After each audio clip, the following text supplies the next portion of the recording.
Salam sejahtera kepada Anda sekalian di tempat ini dan juga online bersama-sama di dalam hadirat Tuhan. Selamat datang di ibadah Natal Gereja Mawar Sharon Surabaya. Atas nama keluarga besar Gereja Mawar Sharon Surabaya, saya ucapkan selamat hari Natal kepada setiap Anda yang kami sangat kasihi. Welcome home for Christmas. Setiap Anda sangat berharga bagi Tuhan. Dan bagi kami di Gereja Mawar Sharon Surabaya, ibadah Natal adalah lebih daripada acara perayaan. Ibadah Natal ini adalah kesempatan untuk mengalami dengan nyata Kristus lahir bagi kita. Immanuel, Tuhan beserta kita. Immanuel, Tuhan akan lahir dalam hatimu. Immanuel, hadirat Allah memenuhi dimanapun Anda berada. Mari masuk dalam hadiratnya. Mari siapkan hati kita, mari kita berdoa. Terima kasih Tuhan, karena kami tahu saat kami berkumpul di dalam nama-Mu, kuasa-Mu dan kasih-Mu tidak terbatas.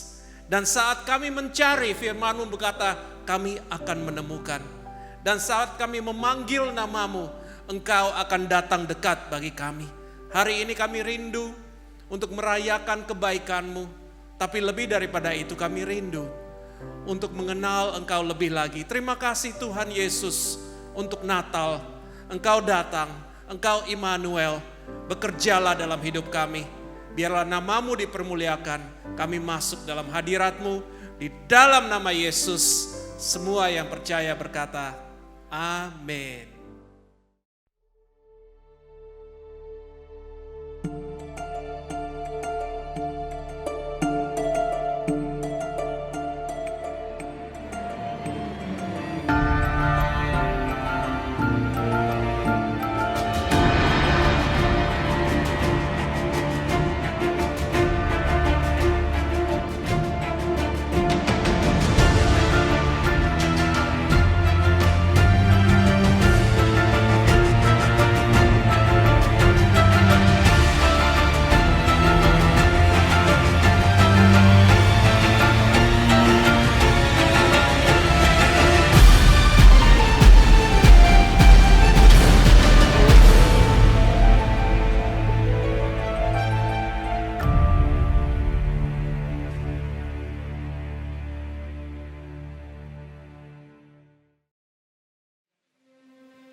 pujian semua bagi Raja penebus.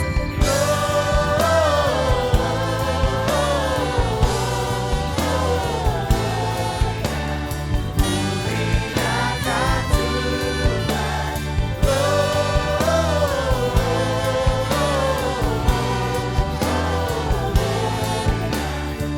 Muliakan Tuhan.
Salam sejahtera kepada saudara semua jemaat yang dikasihi Tuhan di Gereja Mawar Sharon Surabaya. Saya senang sekali pada kesempatan yang berbahagia ini pada saat kita semua bersama-sama merayakan Natal, kelahiran Kristus bagi umat manusia. Di tengah-tengah perayaan ini saya memiliki kesempatan untuk melayani saudara, membagikan firman Tuhan kepada saudara. Saya berdoa bahwa firman ini akan menemukan saudara dalam keadaan baik, terlepas dari apapun kondisi yang sudah kita lewati selama tahun 2020 ini. Saya berdoa supaya damai daripada Natal yang sedang kita rayakan ini dapat menghampiri dan hadir di dalam rumah tangga dan kehidupan saudara masing-masing. Nah, sebagaimana tema yang sudah ditetapkan untuk perayaan Natal pada hari ini, yaitu Immanuel, Allah beserta dengan kita. Izinkan saya membaca dari ayat firman Tuhan, di mana pada saat Yesus akan dilahirkan di muka bumi ini, seorang malaikat menampakkan diri kepada Maria. Dan dikatakan seperti ini firman Tuhan. Di dalam Matius pasal pertama ayat 23 katakan, sesungguhnya anak darah itu akan mengandung dan melahirkan seorang anak laki-laki. Dan mereka akan menamakan dia Immanuel, yang berarti Allah menyertai kita. Tema Natal kita pada hari ini adalah Immanuel, Allah menyertai kita. Bagaimanakah Allah menyertai kehidupan kita masing-masing yang akan menjadi topik pembahasan kita pada hari ini. Doa saya adalah bahwa sesungguhnya Immanuel lahir di dalam kehidupan saudara masing-masing. Dalam apa yang saya ingin bagikan pada saudara, saya ingin mengutip beberapa kisah yang ada di dalam Alkitab, berbicara tentang kelahiran atau kehadiran Kristus di dalam kehidupan mereka. Bagaimana Immanuel, kehadiran Yesus dalam kehidupan mereka, mengubahkan seluruh keberadaan mereka.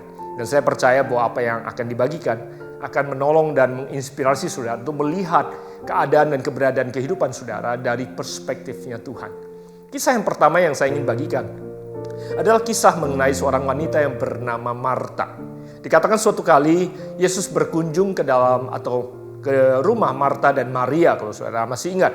Marta punya saudara perempuan yang bernama Maria, dan mereka punya seorang saudara laki-laki yang bernama Lazarus yang kemudian dibangkitkan oleh Yesus. Yesus sangat dekat sekali dengan keluarga ini. Dan dikatakan pada suatu hari pada saat Yesus mengunjungi keluarga ini, dicatat di dalam Injil Lukas bahwa Marta sebenarnya sangat marah pada waktu itu karena adik perempuan atau saudara perempuannya Maria sama sekali tidak menolong, membantu dia untuk mempersiapkan apa yang menurut dia yang terbaik yang ingin dia berikan kepada Yesus. Di tengah-tengah kesibukannya, Marta bekerja di dapur, Maria hanya duduk mendengarkan Yesus, pengajaran Yesusnya. Kemudian Marta berkata bahwa, Rabi, engkau tidak peduli kalau saudaraku ini Maria membiarkan aku bekerja sendiri dengan susah payah. Dia tidak menolong saya sehingga saya harus bekerja dengan sendirian. Nah, di dalam kisah itu digambarkan bahwa Marta kelelahan, keletihan melakukan segala sesuatu yang baik, yang menurut dia perlu dia lakukan bagi Yesus. Dalam bahasa modern kita, dia burn out, dia kelelahan, dia keletihan. Saya tidak tahu berapa banyak di atas saudara yang pada hari ini sedang merayakan Natal sebenarnya sedang ada dalam keadaan burnout. So burnout secara jasmani karena saudara di masa-masa new normal ini ada begitu banyak hal yang saudara harus lakukan sendiri. Anak-anak yang sekolah di rumah sudah harus temenin sendiri, harus mengajari anak, harus mungkin melakukan banyak hal karena satu dan lain hal, karena keterbatasan yang ada. Saudara secara jasmani saudara burnout. Belum lagi secara jiwani dan secara mental. Karena beban yang dihadapi. Ada orang-orang yang kita kasih yang sedang sakit. Belum lagi rasa cemas dan takut yang menghampiri kita. Karena virus COVID yang semakin merajalela atau semakin ganas melanda kehidupan umat manusia. Belum lagi mungkin ada di antara saudara yang bergumul secara keuangan. Ada banyak sekali tantangan yang membuat saudara secara mental burnout. Saudara merasa diambang daripada kekuatan saudara kelelahan, saudara keletihan. Bahkan malam hari kalau saudara pun tidur, seandainya jam panjangnya saudara tidur cukup, saudara tidak bangun dalam keadaan segar. Sudah tidur lama pun saudara masih merasa kelelahan. Belum lagi secara rohani kalau ada di antara saudara yang burnout. Sama seperti Marta pada saat dia sedang burnout. Dia menjadi orang yang gampang sekali emosional. Dia sensitif sekali. Bahkan pada saat Maria melakukan apa yang terbaik menurut Yesus pun dia tuduh bahwa Maria tidak melakukan apa yang seharusnya Maria lakukan. Orang yang burnout seringkali menjadi sensitif sekali. Gampang menyalahkan orang lain. Gampang marah. Gampang meledak. Nah, saya tidak tahu apakah saudara sedang bergumul dengan apa yang seperti dialami oleh Marta pada saat ini. Kemudian Yesus berkata pada dia, "Marta, Marta, kau menyibukkan dirimu dengan banyak hal, tetapi Maria memilih yang terbaik." Saudara, kunci untuk saudara hari ini tidak dan mampu menghadapi burnout adalah memilih sebagaimana Yesus katakan, memilih yang terbaik. Seringkali kita berpikir bahwa untuk bisa melayani dan mengasihi Tuhan, kita perlu melakukan banyak hal bagi Dia, melakukan banyak hal untuk Dia. Tapi sesungguhnya yang Yesus katakan adalah bahwa sesungguhnya Yesus datang ke dunia ini bukan karena Dia menginginkan sesuatu daripada kita, tapi yang Dia inginkan adalah diri kita. Saudara yang kekasih, apabila saudara sedang bergumul karena saudara merasa harus melakukan begitu banyak hal, terutama sesuatu yang saudara pikir saudara perlu lakukan bagi Yesus, ketahuilah Immanuel datang bukan untuk inginkan sesuatu daripada saudara, tapi Immanuel datang, Yesus datang bukan menginginkan sesuatu daripadamu, tetapi Yesus datang menginginkan dirimu. Hari ini hadiah yang terbaik yang dapat saudara persembahkan pada Kristus adalah dirimu sendiri. Pada saat engkau menyerahkan dirimu, memberikan dirimu pada Dia, maka saya percaya damai daripada Natal, kehadiran Dia dapat meneduhkan badai dalam kehidupan saudara, dapat memulihkan kelelahan dan keletihan dalam jiwa dan batinmu, dan Dia dapat memberikan kekuatan yang kau butuhkan. Itu kisah yang pertama yang saya ingin bagikan kepada saudara. Kisah kedua dan berikutnya yang saya ingin bagikan adalah mengenai seseorang yang bernama Zakheus. Kalau sudah tahu bahwa Zakheus adalah seorang pemungut cukai yang tinggal di kota Jericho. Jericho bukan kota yang terlalu kecil, tapi juga bukan kota yang sangat besar. Dikatakan suatu kali pada waktu Yesus hadir datang berkunjung ke kota Jericho, ada begitu banyak orang yang ingin berkenalan dan mendengarkan Dia. Karena Dia adalah seorang pengajar, seorang rabi yang sangat populer pada saat itu. Dikatakan pada saat Yesus berkunjung ke kota Jericho, berbondong-bondong orang ingin menghampiri Dia dan ingin mendatangi Dia. Semua orang ingin mengundang prominent speaker atau nabi atau rabi yang terkenal ini ke rumah mereka. Dan di tengah-tengah kerumunan dan orang banyak yang tinggal di kota Jericho, Zakheus juga punya kerinduan yang sama. Dia mungkin juga berpikir atau dia bahkan berpikir dalam pikirannya adalah bahwa seandainya Yesus mau dan bisa dan ingin datang ke rumahku. Dalam hati kecilnya dia ingin sekali mengundang Yesus untuk datang ke rumahnya. Tetapi dia sadar diri, siapa dirinya. Dia adalah seorang pemungut cukai yang dimusuhi, dibenci oleh orang-orang Yahudi. Karena dia bekerja bagi pemerintahan Romawi untuk menagih pajak kepada orang-orang Yahudi. Selain dia bekerja bagi pemerintahan Romawi, dia juga adalah seorang pemungut pajak yang sangat jahat. Dia seringkali memungut lebih daripada apa yang seharusnya dia pungut. Akibatnya dia dikenal sebagai orang yang sangat keji dan kejam. Dan dia sangat dimusuhi dan dikucilkan oleh masyarakat orang Yahudi. Jadi dia sadar diri akan siapa dirinya. Dia merasa tidak mungkin layak. Apalagi memberanikan diri untuk datang kepada tua-tua orang Israel yang menjadi host, penerima daripada kehadiran Yesus di kota Jericho itu. Itu sebabnya dia tahu diri. Tidak mungkin dia bahkan mengungkapkan kerinduannya terdalam. Dan dia berpikir tidak mungkin saya mendapatkan kehormatan ini. Kehormatan yang sebesar ini. Siapakah aku? Aku berusaha melakukan yang terbaik. Tapi aku tahu, aku sadar bahwa aku dibenci, aku dikucilkan, aku tidak diinginkan. Tapi sudah tahu bahwa pada waktu di tengah-tengah dia sembunyi-sembunyi ada di atas pohon. Berusaha untuk melihat Yesus dari kejauhan. Berusaha untuk mengagumi Yesus dari kejauhan. Justru yang tidak dia harapkan adalah bahwa Yesus mendadak menghampiri dia. Datang ke pohon di mana dia sedang berada dan berusaha untuk mengintip Yesus. Yesus datang pada dia. Bukan hanya mengejutkan dia bahwa Yesus datang menghampiri dia. Yang lebih mengejutkan lagi adalah Yesus menyebut namanya. Yesus berkata, Zakheus, turunlah karena aku mau makan di rumahmu. Ada beberapa surprise yang tidak pernah dibayangkan Zakheus akan terjadi bagi dirinya. Pertama-tama Yesus datang kepadanya. Kemudian Yesus menyebut namanya. Dia terkejut sekali bagaimanakah Yesus mengenal namanya. Dan kemudian Yesus berkata, aku mau datang dan makan di rumahmu. Saudara, sisanya sudah tahu, sudah menjadi sejarah. Yesus tidak berkhotbah, Yesus tidak melakukan seminar, Yesus tidak menceramahi dia. Pada waktu Yesus sedang makan, tiba-tiba Zakheus bertobat. Dia membuka hatinya, membuka dirinya, dan bahkan berjanji kepada Yesus untuk perubahan yang akan terjadi dalam kehidupannya. Dia berkata, aku akan kembalikan 4 kali lipat semua orang yang pernah aku ambil lebih daripada kehidupannya. Dan separuh daripada kekayaanku, aku akan sumbangkan bagi mereka yang membutuhkan. Ada sebuah transformasi kehidupan yang sangat luar biasa pada saat Immanuel hadir dalam kehidupan seseorang yang merasa tidak layak. Dia merasa tidak terhormat, tidak punya harga diri, dignity untuk bisa menerima tamu agung yang seperti Yesus. Saudara, saya tidak tahu siapa di antara saudara yang sedang mendengarkan saya, yang sedang merasakan seperti apa yang Zakius rasakan. Saudara mungkin merasa tidak layak karena apa yang saudara lakukan. Saudara mungkin merasa tidak layak untuk menerima surga dan hadiah surga yang begitu luar biasa. Apalagi berani yakin bahwa surga mengenal namamu. Tidak mungkinlah Tuhan kenal siapa saya. Saya mau beritahu saudara, dia bukan hanya tahu namamu. Immanuel bukan hanya tahu namamu. Immanuel bahkan tahu sejumlah rambut yang ada di kepalamu. Yesus kenal siapa engkau, bahkan lebih daripada engkau mengenal dirimu sendiri. Sama seperti dia menghampiri Zakius. Hari ini Immanuel, Allah beserta dengan kita, ingin menghampiri saudara dan sedang menghampiri saudara. Dan dia sedang memanggil dan menyebut nama saudara. Demikian juga dia ingin tinggal dan datang dan hadir di rumah tangga dan kehidupan saudara semua. Kisah yang mirip seperti apa yang dialami oleh Zakius adalah seseorang yang tertangkap basah. Seorang wanita yang tertangkap basah pada saat dia sedang berzina. Dikatakan pagi-pagi hari wanita itu diseret ke bait suci di mana Yesus sedang mengajar. Dan kemudian mereka mengingatkan Yesus akan hukum yang berlaku. Dikatakan bahwa wanita yang seperti itu memang seharusnya menurut hukum yang berlaku dia rajam dengan batu sampai mati.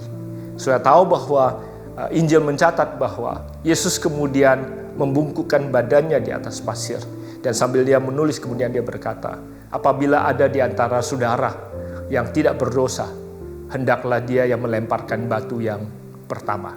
Yesus sama sekali tidak menghapuskan hukum dan peraturan yang berlaku. Yesus sama sekali juga tidak menyangkali kesalahan dan dosa yang sudah dilakukan oleh wanita ini. Yesus sama sekali tidak menyangkali rasa malu yang sedang diperhadapkan kepada wanita ini oleh orang banyak. Tapi yang Yesus katakan adalah, apabila ada di antara kalian yang merasa lebih baik dan tidak berdosa, yang merasa layak untuk pantas menghakimi wanita ini, hendaklah engkau yang melakukannya dengan melemparkan batu yang pertama. Sudah tahu Alkitab punya mencatat satu persatu dari yang paling tua hingga yang paling muda. Mereka kemudian meninggalkan tempat itu. Karena memang sesungguhnya tidak ada seorang pun di antara mereka, di tengah-tengah mereka, yang tidak berdosa, yang sesungguhnya layak untuk memberikan penghakiman sebagaimana yang dikatakan oleh perintah atau hukum yang berlaku. Kemudian setelah semua orang pergi, Yesus bertanya pada wanita ini, di manakah mereka semua?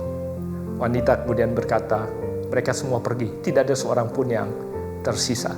Yang menakjubkan adalah Yesus kemudian berkata, demikian juga aku tidak akan menghukum engkau. Itu sebabnya pulanglah, janganlah berbuat dosa lagi. Saudara, dari semua yang ada, yang satu-satunya pribadi yang sebenarnya berhak untuk menghukum kita dan menjatuhkan hukuman bagi kita adalah Yesus sendiri, Immanuel. Tapi Yesus berkata, aku pun tidak akan menghukum engkau. Dengan kata lain, Yesus menurunkan dirinya sendiri ke derajat sebagaimana kita berada. Kita manusia yang berdosa. Berapa sering saudara dan saya juga merasa bahwa sesungguhnya karena apa yang kita lakukan, kita semua layak dan pantas untuk dihukum. Tidakkah saudara dan saya seringkali merasakan bahwa kita begitu malu, begitu bodoh atas apa yang kita lakukan. Seharusnya kesulitan tantangan yang sedang kita hadapi sudah selayaknya kita terima. Saya yakin itu yang dirasakan oleh wanita yang tertangkap basah pada pagi hari itu sedang melakukan perzinahan. Tetapi pada waktu begitu banyak orang dan dunia sedang menghakimi dia, Yesus berusaha menyadarkan mereka yang ingin menghakimi wanita ini. Menyadarkan pada mereka bahwa tidak seorang pun di antara mereka yang lebih baik daripada wanita itu. Dan bukan hanya menyadarkan kepada dunia akan keberadaan dunia akan dosa. Yesus sendiri menurunkan dirinya sendiri dan berkata bahwa aku pun sama seperti engkau dan aku tidak menghakimi engkau. Saudara, Immanuel hari ini ada bersama dengan kita. Apapun yang sudah engkau lakukan, apapun yang pernah engkau lakukan, apapun yang membebani engkau, membuat engkau merasa malu, merasa tidak layak, merasa pantas menerima konsekuensi daripada apa yang engkau alami dan sedang kau jalani hari ini. Dengarkanlah firman Tuhan. Ketahuilah bahwa Yesus telah menyerahkan dirinya bagi kita. Dia yang seharusnya layak untuk menjatuhkan hukuman bagi kita pun tidak melakukannya. Bahkan dia membela kita dan berkata pada kita, bangkitlah. Janganlah berbuat dosa lagi. Jalankanlah kehidupanmu, karena pengampunan itu sudah ada. Saudara kekasih, saya tidak tahu apa yang kau butuhkan pada hari ini. Ada di antara saudara yang sedang burn out, membutuhkan kehadirannya dalam kehidupan saudara. Ada yang saudara merasa tidak terhormat, sudah butuh harga diri and honor in your life untuk dibangkitkan dan dipulihkan kembali. Sudah perlu pengampunan sebagaimana wanita yang tertangkap basah ini. Apapun yang kau butuhkan hari ini, inilah saat yang paling tepat untuk engkau membuka hati dan membuka hidupmu untuk mengundang Immanuel datang ke dalam kehidupanmu.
Kisah selanjutnya yang menceritakan tentang pertemuan antara seseorang dengan Yesus, kehadiran Immanuel dalam kehidupan mereka yang mengubahkan keberadaan mereka, adalah kisah tentang seorang yang lumpuh yang berada di tepi kolam Bethesda. Kisah ini dicatat di Yohanes pasal ke-5 kalau sudah tertarik untuk membacanya. Dikatakan bahwa orang yang lumpuh ini sudah 38 tahun lamanya lumpuh dalam keadaan seperti itu. Dia selama itu ada di kolam Bethesda, sedang menantikan mujizat kesembuhan datang dalam kehidupannya.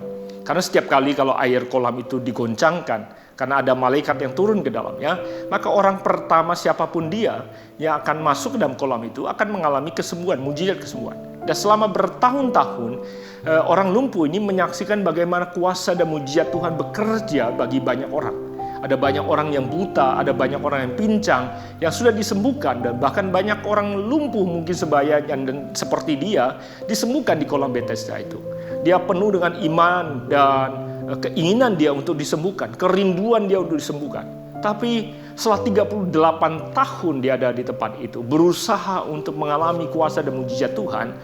Pada waktu Yesus bertemu dengan dia, saudara kalau membaca, saudara dapat menemukan bahwa orang ini merasa bukan hanya burn out menurut saya secara jasmani dan secara emosional. Secara rohani juga, sepertinya dia sudah patah semangat dan kehilangan pengharapan. Nah, pada waktu saya pernah berbagi dengan gereja firman Tuhan ini, saya katakan bahwa sebenarnya orang ini tidak kehilangan imannya sebagaimana banyak orang percaya.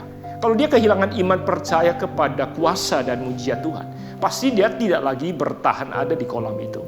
Namun yang menjadi tantangan daripada pria ini adalah walaupun dia punya iman, dia percaya Tuhan bisa menyembuhkan. Hanya saja pergumulan dia adalah dia sudah patah semangat dan kehilangan pengharapan. Saya temukan ada banyak sekali orang yang masih beriman percaya pada Tuhan. Masih rutin mungkin gereja, masih berdoa. Tetapi kalau mereka mau jujur dalam hati mereka yang paling dalam, mereka sudah patah semangat dan kehilangan pengharapan. Pada Yesus bertanya pada pria ini, maukah engkau sembuh? Jawaban dia bukan ya atau tidak. Jawaban dia adalah bukan gak mau, tetapi gak bisa. Gak ada orang yang mau membantu.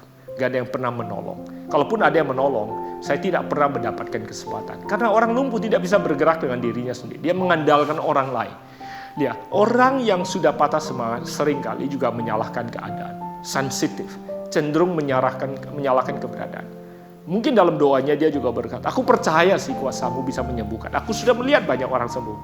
Hanya saja, kesembuhan itu tidak terjadi pada diriku. Yang dia kehilangan adalah pengharapannya. Pengharapan adalah keputusan kita untuk bertindak. Saudara, saya pernah katakan bahwa helplessness is a condition, but hopelessness is a decision. Tidak berdaya adalah keberadaan kita, tetapi berputus asa adalah keputusan. Saya tahu ada banyak di antara saudara yang pada hari ini juga mengalami keberadaan ketidakberdayaan, mungkin mirip dengan pria yang sudah lumpuh 38 tahun. Saat keuangan kau tidak berdaya, saat pekerjaan kau tidak berdaya, dalam pernikahanmu mungkin kau merasa tidak berdaya, menghadapi anak-anakmu kau tidak berdaya, menatap masa depan kau merasa tidak berdaya, helpless, karena beban yang begitu besar, sementara kekuatan yang kau miliki begitu kecil. Saudara, kita bisa merasa tidak berdaya. Saya sekeluarga berulang kali menghadapi badai, membuat kami tidak berdaya. Tetapi yang dapat engkau lakukan pada hari ini adalah menghadirkan Immanuel dalam kehidupan saudara, untuk kemudian tidak menyerah dan tidak mengambil keputusan untuk melemparkan handuk dan kemudian berkata, aku menyerah. Nah, di ambang hampir orang ini menyerah, Yesus datang. Yesus berkata kepada dia, angkatlah tilahmu, berjalanlah. Atau dengan kata lain Yesus berkata, cobalah sekali lagi untuk kau melakukan apa yang mungkin sudah bertahun-tahun engkau coba tetapi gagal. Saudara, saya yakin dalam 30 tahun atau 38 tahun pengalaman kehidupan, pria ini sudah berulang kali dia mencoba bangun, namun gagal. Tapi pada hari itu, pada saat di mana dia bertemu dengan Yesus, dia mengambil keputusan untuk tidak akan menyerah. Dan dia berusaha dan mencoba lagi. Dan pada saat dia mencoba lagi, keputusan untuk bertindak, karena iman tanpa perbuatan mati. Pada saat dia mengambil keputusan untuk bertindak, tanpa dia sadari, mujizat terjadi pada hari itu. Immanuel, Allah beserta dengan kita, bisa menghadirkan pengharapan yang kau butuhkan pada hari ini. kekuatan untuk mencoba sekali lagi, untuk mencoba terus-menerus sampai apa yang kau rindukan menjadi kenyataan. Saudara, saya berdoa supaya engkau tidak berputus asa, karena putus asa terjadi pada saat kita mengambil keputusan untuk menyerah. Saudara, saya tahu ada banyak di antara saudara yang sedang menghadapi keadaan yang sangat berat dan kau merasa sangat tidak berdaya. Doa hamba adalah supaya kekuatan yang datang daripada surga, Immanuel, datang membawa pengharapan ke dalam rumah tangga saudara, membawa pengharapan dalam pernikahan saudara, bahkan membawa pengharapan ke dalam kesehatan dan masa depan saudara. Malam hari ini waktu engkau mendengarkan saya, walaupun kau merasa berat, tapi engkau merasakan kekuatan yang datang daripada surga, dan kau berkata bahwa aku tidak akan menyerah. Tahun 2021, aku akan terus mencoba sampai anugerah Tuhan, janji Tuhan digenapi di dalam kehidupan saya, digenapi dalam kehidupan pernikahan saya. Saudara yang masih single, masih ada pengharapan di tahun 2021. Saudara yang perlu pekerjaan, ada pengharapan di tahun 2021. Bisnis saudara yang terpuruk, ada pengharapan di tahun 2021. Saya berdoa supaya firman dan janji Tuhan hadir sebagai rema dalam kehidupan saudara.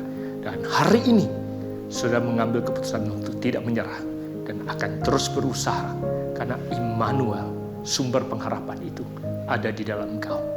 Kisah yang terakhir, saudara yang kasih, yang saya akan pakai untuk menutup firman dan renungan kita pada perayaan Natal ini adalah kisah tentang seorang wanita yang sakit pendarahan selama 12 tahun. Sudah tahu kisah wanita ini. Dikatakan bahwa di tengah-tengah kerumunan orang banyak, wanita ini menjamah Yesus. Dan pada saat wanita ini menjamah Yesus, Yesus kemudian berkata bahwa siapa yang menyentuh aku, siapa yang memegang aku. Saudara kalau pernah baca, saudara pasti tahu. Murid-muridnya kemudian semua bingung. Mereka berkata, "Guru, ada begitu banyak orang sedang berdesak-desakan. Dan kau berkata, siapakah yang menyentuh kau?" Dengan kata lain, mereka sedang berkata, "Yesus ini, apakah Anda waras?" Kira-kira seperti itu kalau kita pakai bahasa sehari-hari. Karena kita semua sedang saling bersentuhan. Apa maksudmu ada seseorang yang menjamah atau menyentuh engkau? Yesus kemudian berkata bahwa sentuhan atau jaman yang satu ini berbeda. Karena ada kekuatan yang mengalir dari dalamku. Dan di tengah-tengah apa yang Yesus sedang katakan, karena dalam perjalanan Yesus berhenti dan semua orang bingung karena Yesus sedang mencari siapa yang menjamah dia. Kemudian di tengah-tengah kerumunan orang banyak, ada seorang wanita yang kemudian dengan beraninya mengaku atau terpaksa memberanikan diri untuk mengaku bahwa itu aku, guru, yang menjamah engkau. Sudah tahu bahwa kalau waktu itu dia tidak mengalami mujizat dan sembuh, konsekuensinya wanita itu bisa dirajam dengan batu dan hukuman mati sebenarnya. Karena di dalam hukum orang Yahudi, wanita yang sakit pendarahan adalah najis dan dia tidak boleh berkerumunan di tempat ramai. Mungkin mirip dengan protokol yang kita sedang jalani saat ini. Ada protokol yang menghalangi seseorang itu boleh berkumpul. Dan bagi seorang yang sakit pendarahan itu adalah sesuatu yang tabu karena dia najis. Tapi kemudian dia dengan berani memberanikan diri dan berkata, aku yang menjamah engkau. Dan sekaligus dia kemudian bersaksi. Dan kesaksian itulah yang dicatat. Apabila wanita itu tidak mengaku, maka catatan di Injil tentang mujizat ini tidak akan pernah ada. Kemudian pada saat kita mendengarkan kisah ini, pertanyaan saya adalah, apa yang membedakan sentuhan dan jamahan daripada orang banyak yang ada di sekitar Yesus dibandingkan sentuhan dan jamahan daripada wanita ini? Apa yang menyebabkan bahwa sentuhan wanita ini menghadirkan dan mengalirkan kekuatan kesembuhan dari dalam diri Yesus, menyembuhkan wanita ini, sementara begitu banyak orang yang lain yang menyentuh dan menjamah Yesus tidak mengalami apa-apa? Saudara, pelajaran ini, kisah ini dapat bisa menjadi berkat bagi saudara dan saya. Apabila saudara dalam keadaan memerlukan kuasa Tuhan untuk menjamah dan bekerja dalam kehidupan saudara. Saya tidak tahu apakah kesehatanmu yang memerlukan mujizat sama seperti wanita yang sakit pendarahan ini. Atau pernikahanmu, atau anak-anakmu, atau pekerjaanmu, atau masa depanmu. Apapun yang kau perlukan untuk kuasa Tuhan datang membangkitkan apa yang sedang kau gumuli. Maka apa yang dilakukan oleh wanita ini dapat menjadi inspirasi dan jalan keluar bagi saudara. Apabila pekerjaan saudara sedang mengalami kematian, bisnis saudara sedang mengalami kematian, atau rohani saudara sedang mengalami kematian, atau bahkan mungkin kesehatan saudara sedang dalam keadaan yang seperti itu. Kau butuh mujizat, lawatan kuasa Tuhan bekerja dalam kehidupan saudara. Saudara, apa yang dilakukan oleh wanita ini berbeda dengan orang-orang yang lain. Orang-orang yang lain menjamah Yesus hanya casually. Mereka menyentuh Yesus, berhubungan dengan Yesus. Sebagaimana banyak orang Kristen yang bersentuhan berhubungan dengan Yesus casually. Bagi wanita ini berbeda karena Yesus adalah satu-satunya jalan dan satu-satunya pengharapan bagi dia pada saat itu. Saudara, pada saat saudara dalam keadaan di mana saudara frustasi dan depresi mungkin, karena saudara tidak lagi punya jalan keluar, saudara tidak punya pilihan, saudara tidak punya opsi, dan hanyalah Yesus Immanuel, satu-satunya jalan. Apabila sudah datang pada Yesus dengan komitmen dan tekad yang seperti itu, bagi pernikahan, bagi kesehatan, bagi masa depan, bagi kehidupan saudara. Apabila engkau datang kepada Yesus dengan tekad iman dan komitmen yang seperti ini, bahwa Tuhan hanyalah engkau satu-satunya dan cuma engkau dan hanya engkaulah aku gantungkan semua pengharapan dan jalan keluarku. Apabila saudara menghampiri Kristus Immanuel dengan pendekatan seperti itu, maka apa yang dialami oleh wanita yang sakit pendarahan ini dapat saudara alami dalam kehidupan saudara. Saya percaya surga akan berhenti dan surga akan berkata, siapa yang menjamah aku? Siapa yang menyentuh aku? Dan kuasa mujizat yang membangkitkan dan yang menyembuhkan itu dapat mengalir ke dalam kehidupan saudara, apapun yang kebutuhan. Hari ini pertanyaan saya adalah, apakah saudara masih menggantungkan pengharapan saudara kepada yang lain? Karena saudara punya pilihan. Seringkali karena kita masih punya opsi dan pilihan, kita tidak menggantungkan iman dan pengharapan kita satu-satunya hanya kepada Immanuel yang ada bersama dengan kita. Saudara jemaat Gereja Mawar Sharon yang dikasihi Tuhan, hari ini apapun yang sedang kau alami, apabila Yesus adalah satu-satunya pengharapan bagi saudara, jalan keluar bagi saudara, hampiri dia, ulurkan tanganmu untuk menjamah dia dan berkata, Yesus, aku membutuhkan engkau, aku undang engkau untuk hadir kembali dalam kehidupanku. Maka kuasa itu dapat hadir, memulihkan dan menyembuhkan saudara, membangkitkan saudara dari keberadaan saudara. Untuk menutup firman Tuhan ini, saya ingin berdoa bagi setiap saudara. Mari pejamkan mata saudara, tundukkan kepala saudara, teduhkan hati saudara sebentar. Izinkan pujian penyembahan ini terus mengiringi kita untuk saudara menerima anugerah yang datang daripada Tuhan. Sekali lagi, apa yang kau butuhkan pada hari ini? Apakah selama ini saudara mungkin mengalami burnout? Saudara berusaha untuk melakukan yang terbaik, bahkan berusaha melakukan yang terbaik bagi Tuhan. Ketahuilah yang Yesus inginkan, yang Immanuel inginkan, bukanlah sesuatu daripadamu, tapi yang dia inginkan adalah dirimu. Apabila engkau merasa tidak terhormat, tidak layak, bahkan pantas mengalami konsekuensi dan hukuman daripada apa yang kau lakukan, hari ini ketahuilah, Yesus tidak menghakimi engkau. Dia telah mati bagi engkau di atas kayu salib. Dan sama seperti dia mengangkat wanita yang tertangkap basah, sama seperti dia hadir dan datang ke rumah Zakheus memberikan penghormatan kepada dia, memanggil namanya. Hari ini juga Yesus memanggil namamu. Dan Yesus juga datang menghampiri engkau, menuntun dan mengangkat engkau untuk memberikan kehormatan, memulihkan kehidupanmu, memberikan engkau pengharapan. Apabila selama ini engkau berdoa dan bergumul untuk meminta kepada Tuhan apa yang kau rindukan, kau berusaha, kau tidak kehilangan imanmu. Tapi mungkin hari ini kalau engkau ingin mengakuinya, kau lelah dan kehilangan pengharapanmu. Bahkan kau tidak berani lagi mencoba karena berulang kali kau susah untuk berhadapan dengan rasa kecewa. Hari ini, ambillah keputusan untuk tidak mau menyerah. Decide not to give up. Because hopelessness is the decision. You may be helpless, mungkin kau tidak berdaya. Saya berkata, Immanuel, aku serahkan bebanku, aku datangi engkau, beri aku kekuatan untuk berusaha, untuk bangkit, dan menaruh iman percayaku di dalam engkau. Demikian juga, apabila engkau selama ini mungkin punya banyak opsi untuk jalan keluar yang kau butuhkan. Hari ini jadikanlah Yesus satu-satunya jalan keluar dan sumber pengharapan. Katakan, Tuhan, aku perlu engkau. Ulurkan tanganmu saat ini juga. Arahkan kepada Yesus apapun yang kau butuhkan.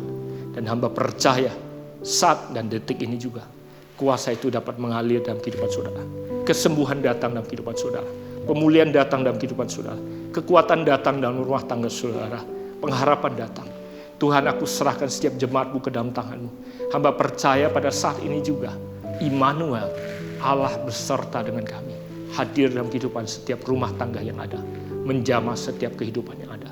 Hamba lepaskan anugerah, berkat, dan kuasa mujizat itu ke dalam kehidupan setiap individu. Hanya di dalam nama Bapa, Putra, dan Roh Kudus, yaitu nama Yesus Kristus Tuhan, terjadilah sesuai dengan imanmu di dalam nama Yesus. Dan semua yang kita percaya berkata, amin dan amin. Jemaat yang dikasihi Tuhan, saya bersyukur sekali lagi untuk kesempatan kita bisa bertemu pada hari raya Natal ini. Sampaikan ucapan selamat hari Natal saya kepada saudara semua. Dan saya berdoa supaya saudara dapat menghadapi tahun yang baru dengan penuh kemenangan. Selamat hari Natal, Tuhan Yesus memberkati. Saudara-saudara yang sangat kami kasihi, pujilah nama Tuhan. Hanya oleh karena kasih karunia Tuhan dan dukungan dari saudara-saudara, GMS telah berdiri selama 30 tahun. Di dalam banyak hal, saya alami pertolongan Tuhan. Tuhan layak menerima ucapan syukur.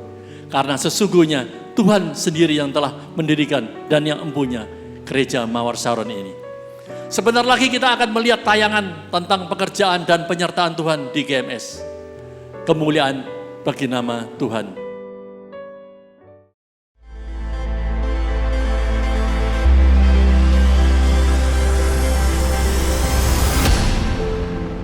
Berawal dari sebuah panggilan dan kerinduan yang diletakkan oleh Tuhan di hati hambanya, Yusuf Sutanto, dibentuklah sebuah persekutuan doa yang dari waktu ke waktu terus bertumbuh dan berkembang hingga menjadi Gereja Mawar Syaron seperti yang kita kenal saat ini. Tahun ini, Gereja Mawar Syaron berusia 30 tahun. Selama 3 dekade penuh, Tuhan membawa Gereja Mawar Syaron untuk melaksanakan misi Kristus di atas dunia, menjadi perpanjangan tangan kasih-Nya bagi yang membutuhkan dan menjadi dampak dalam lingkup yang semakin luas. Bukan karena kehebatan manusia, tetapi karena kemurahan Tuhan semata. Tuhan terima kasih kami boleh berada di Indonesia. Kami mau membawa bendera kerajaan surga dan kami sebagai anak bangsa, kami cinta Indonesia. Umat Tuhan dikuatkan untuk menjadi saksi Kristus. This is the time for change. Makin penuh dengan Roh Kudus, dipenuhi dengan kebenaran firman Tuhan. Maka pandemi juga tidak dapat memperlambat kegerakan gereja Tuhan. Orang Kristen, orang percaya, Paulus berkata harus punya tekad, harus punya kemauan yang kuat. Yang hebat itu Tuhannya. Kalau Tuhan bisa pakai Anda, Tuhan bisa pakai kita. Itu yang hebat, itu Tuhan. Dapati orang-orang yang menyembunyikan dosanya karena mereka tahu ketika mereka terbuka, mereka ada di tempat yang aman. Bangunan kehidupan kita haruslah Yesus Kristus.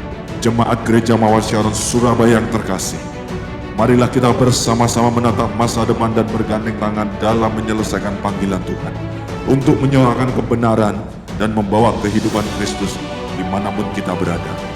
Mari senantiasa hidup dalam persekutuan yang semakin erat dengan Tuhan dan sesama, agar kita menjadi gereja Tuhan yang semakin dewasa, sehingga kita dapat mewariskan iman kita pada generasi yang akan datang. Maju terus Gereja Mawar Syaron.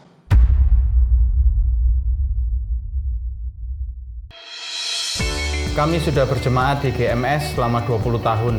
Di gereja ini pula saya bisa bertemu dengan pasangan hidup, diberkati dan punya anak. Bahkan kedua anak kami sekarang yang sudah remaja, mereka juga melayani di youth. Sungguh anugerah Tuhan yang luar biasa, kami sekeluarga boleh melayani dan berdampak bagi keluarga-keluarga lain di GMS. Kami percaya GMS akan memenangkan banyak jiwa. Kami merasa GMS sebagai sebuah rumah untuk kami melewati tantangan dan teruji hingga hari ini.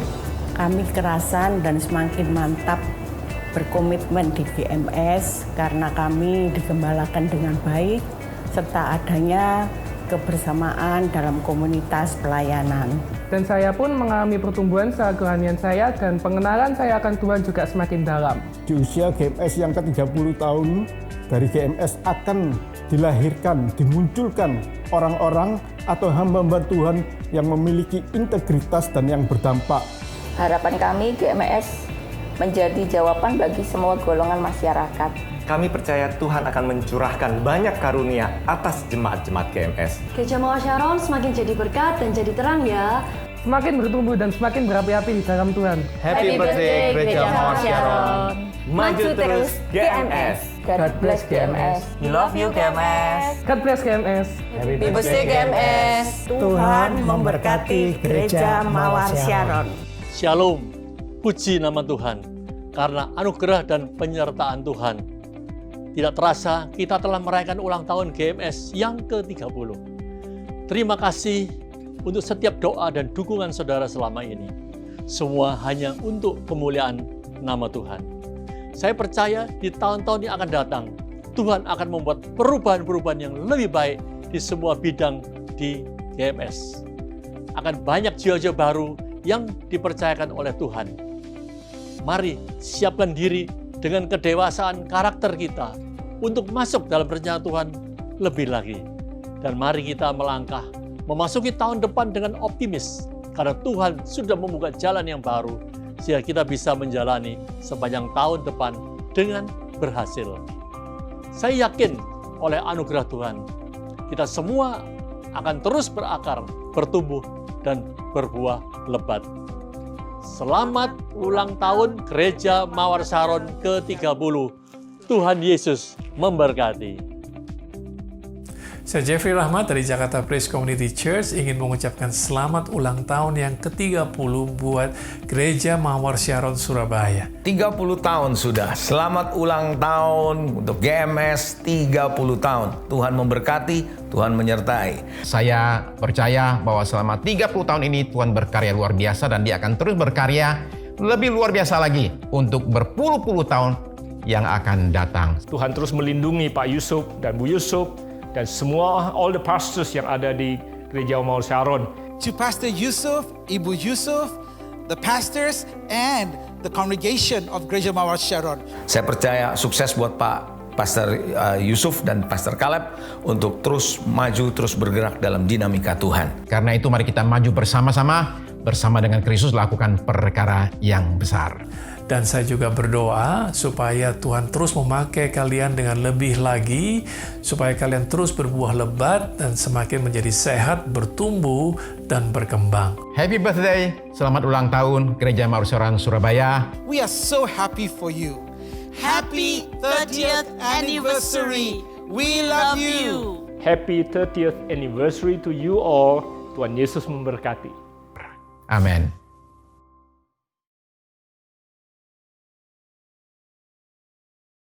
Kami ucapkan selamat hari Natal. Biarlah kasih dan damai Kristus memenuhi hati kita semua. Natal bukanlah sekedar perayaan, tetapi Natal merupakan momentum yang mengingatkan kita untuk selalu mengucap syukur kebaikan Tuhan. Karena Allah telah mengaruniakan Tuhan Yesus Kristus kepada kita semua. Melalui Tuhan Yesus Kristus pengorbanannya, kita semua telah diperdamaikan oleh Allah. Untuk itulah mari kita sambut Natal dengan hati yang sungguh-sungguh, berdamai dengan Allah dan berdamai dengan sesamanya. Izinkan Kristus masuk ke dalam hati kita, membentuk dan mengubah kita dari hidup yang lama menjadi ciptaan yang baru, yang berakar dan bertumbuh di dalam Kristus dan berbuah lebat bagi kemuliaan dan hormat Allah Bapa. Immanuel, Tuhan selalu beserta kita. Tuhan Yesus mengasihimu. Tuhan Yesus memberkatimu. Berikan sorak-sorai bagi Tuhan kita. Dia lahir untuk kami. Dia mati untuk kami. Dia bangkit bagi kami semua. Dia Yesus Tuhan. Dia Yesus Tuhan kami. Dia Yesus Allah. Oh, Dia Raja. Di atas segala raja. Sama-sama dengan Dia itu. Dia itu firman Allah yang turun ke bumi.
Mari kita semua berdoa.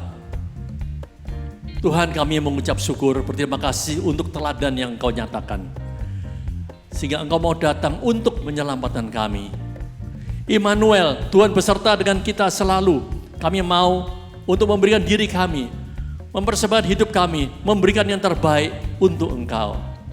Kami mau sungguh-sungguh bertobat, hidup berkenan kepadamu. Kami mau membuka hati, silakan Engkau masuk, mengubah karakter kami. Biarlah damai, sukacita Natal selalu ada dalam hatiku. Biarlah imanku semakin dikuatkan, pengharapan pada Engkau tidak mengecewakan dengan mengandalkan Engkau. Saat ini, terimalah damai sejahtera, kasih karunia daripada Allah Bapa, Allah Putra, dan Allah Roh Kudus. Selalu memberikan penghiburan, kekuatan, kesembuhan, hikmat, kebutuhan, damai, sekarang sampai selama-lamanya. Yang percayakan sama-sama, amin. Tuhan Yesus memberkati.